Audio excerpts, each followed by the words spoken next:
فالواجب علينا يا معشر المسلمين أن نبين أمور التوحيد وأن نلتزم بالتوحيد. يا مسلمين فيقوا، أصحوا، أفهموا، أرجعوا لدينكم، أرجعوا لكتابكم، أرجعوا لسنة نبيكم عليه الصلاة والسلام. فنحن على القرآن وعلى السنة بفهم أصحاب رسول الله. هذه هي دعوتنا التي ندعو إليها. قال أي il a dit مثل أئمة البدع comme les têtes des gens de la bid'a wal ahwa et des passions min ahli al-maqalat al-mukhalafati lil-kitab wa sunnah, parmi ceux-là qui disent des paroles qui sont contraires au livre d'Allah et à la sunna du messager d'Allah sallallahu alayhi wa sallam.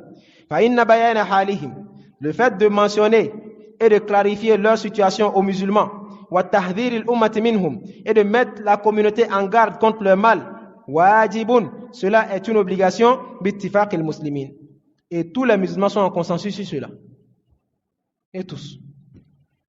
Ça c'est une parole qui est haqiqa. Même si tu ne regardes pas dans les textes, on n'a pas besoin de te dire cela 10 fois. Non. On critique les vendeurs de tomates au marché, les coupeurs de kilos dans le maïs, les coupeurs de kilos dans l'haricot, celui qui a une mauvaise balance pour peser les pommes de terre. On les critique sans problème. On ne voit pas de problème en cela. Mais quand il s'agit de critiquer quelqu'un qui a innové dans la religion d'Allah, on trouve que c'est exagéré. Comme si toi, tes tomates là et tes pommes de terre étaient mieux que la religion d'Allah. Aïn al-uqul. Si la raison est en place, on doit savoir entre ces deux personnes-là qui est en droit d'être le plus critiqué. Bal, c'est celui qui détruit la religion des gens. Yudammiru akhirata. Et il te fait perdre ta akhira. Nous demandons là de facilité. Donc il dit, cela est une obligation. Hatta qila lil imam Ahmad, jusqu'à ce qu'il fut dit à l'imam Ahmad, rahimahullah ta'ala, ar-rajulu yasumu wa yusalli wa ya'takif. Voilà quelqu'un qui jeûne beaucoup, qui prie et il fait le i'tikaf, la retraite pieuse. Ahabbu ilayka aw yatakallama fi ahli al-bid'ah. Celui-là te plaît le plus, ou bien le fait qu'il parle des gens de la bid'ah, c'est ce qui te plaît le plus. Qal, il dit, idha qama wa sala wa i'takaf, fa innama huwa li nafsihi. Si le jeune prie et fait l'itikaf, il le fait pour lui seul. Ce bien de cela ne touche personne, même si les gens de sa famille n'ont rien à voir dans cela. Wa idha takallama fi ahli al-bid'ah. Mais s'il parle des gens de la bid'ah et met en exergue leurs égarements pour que les musulmans prennent garde, fa innama huwa lil muslimin hadha afdal. Et cela, il le fait pour tous les musulmans, cela est mieux que d'être dans son coin là, faire les adorations, il ne parle pas de quelqu'un, comme aujourd'hui la Shubha qui est chez nous ici au quartier. Non, le frère il est mashallah, il n'a pas de problème avec quelqu'un, il ne parle pas sur les gens, il est gentil avec tout le monde. Pourtant le frère il est laxiste en fait. Même s'il te voit faire quelque chose de mauvais, il ne va pas te dire qu'il faut arrêter, c'est pas bon. Il est laxiste parce qu'il ne veut pas vexer quelqu'un quoi. La religion ne se construit pas avec des femmelettes. Abadan. Cette religion-là, depuis sa création et depuis Allah a envoyé son messager, s'est toujours dressée avec des hommes, dans le sens propre du terme. Rijal. Des hommes qui savent prendre des décisions quand il le faut, les mettre en pratique comme il le faut et être ferme là-dessus. C'est ce que nous tous on doit faire. Pas d'être des femmelettes. On apprend quelque chose aujourd'hui, demain pour des miettes ou des sacs de riz ou bien des sacs de pommes de terre ou bien des bidons d'huile. On est prêt à laisser cela. C'est ce qu'on voit aujourd'hui. Pour des gens même qui se disent sunnis.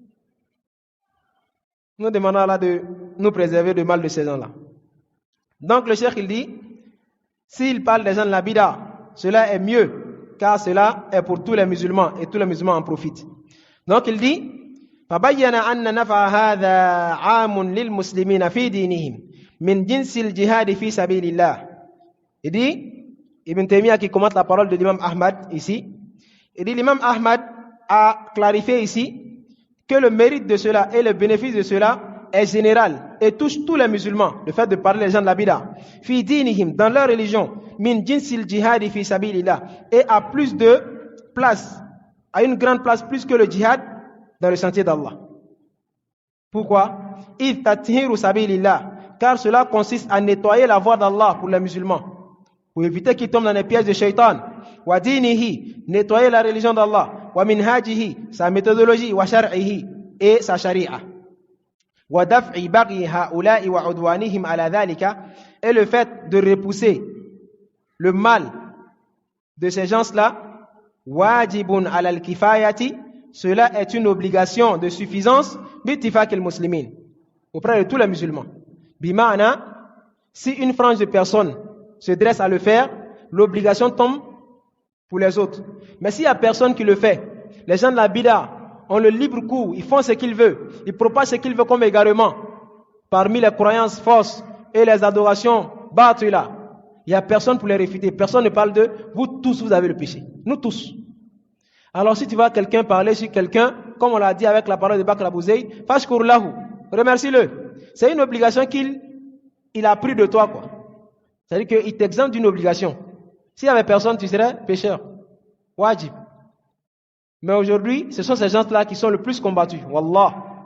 Les gens qui disent aux musulmans, faites attention à tel type. Il y a un danger dans votre religion. C'est ceux-là qui sont le plus détestés aujourd'hui. Pourquoi? Les choses sont devenues contraires. Et la science qu'on devait chercher est devenue l'ignorance. On s'assoit là, on ne cherche pas la science, et quand on entend quelqu'un parler, on le critique. On dit là, il n'est pas bon. Il fait ça, il fait ça, il fait ça. Nous demandons à Allah de nous faciliter la bonne compréhension de la religion. Et il dit, Walaoula man yuqimuhullah. Si ce n'était cela que Allah subhanahu wa ta'ala a dressé, lidafi darari haoula, pour repousser le mal de ces malfaiteurs-là, ces mubtadi'a-là, la fasada din, la religion se serait pervertie depuis longtemps. Et aujourd'hui, malgré que les salafs ont fait un travail exemplaire, extraordinaire, en nous laissant des livres dans lesquels ils expliquent clairement la voie des gens de la sunna qui est contraire à la voie des gens de la bid'a. Malgré qu'ils ont fait ce travail-là et ont réfuté les gens de la bid'a de leur temps, est-ce qu'aujourd'hui il n'y a pas des gens de la bid'a? Bon, imaginez qu'eux, ils n'avaient pas fait cela. Ils s'étaient tus. Aujourd'hui, on n'allait même pas savoir c'est quoi la sunna, ni la bid'a. C'est comme ce qu'Ibn Mas'ud a dit. Il a pris 2 cailloux, il les a entreposés comme ça. Et il a dit à ses compagnons, est-ce que vous voyez une lumière entre ces 2 cailloux-là? Ils ont regardé et dit, on voit petit seulement. Il dit, sachez que la bid'a va manger la sunna jusqu'à ce que la sunna reste comme ça, petit. Vous allez voir ça d'ici la fin des temps. C'est ce qu'on vit aujourd'hui. Quand tu prends aujourd'hui la majorité des musulmans de Côte d'Ivoire, on te dit 54% de musulmans. Qui sont ceux, ou bien combien sont ceux-là qui ont compris la religion comme il le faut, sur les bases solides, le tawhid, les fondements de la sunna, et se tiennent à l'appliquer? Combien ils sont? Wallah que tu peux les compter comme ça. Ils sont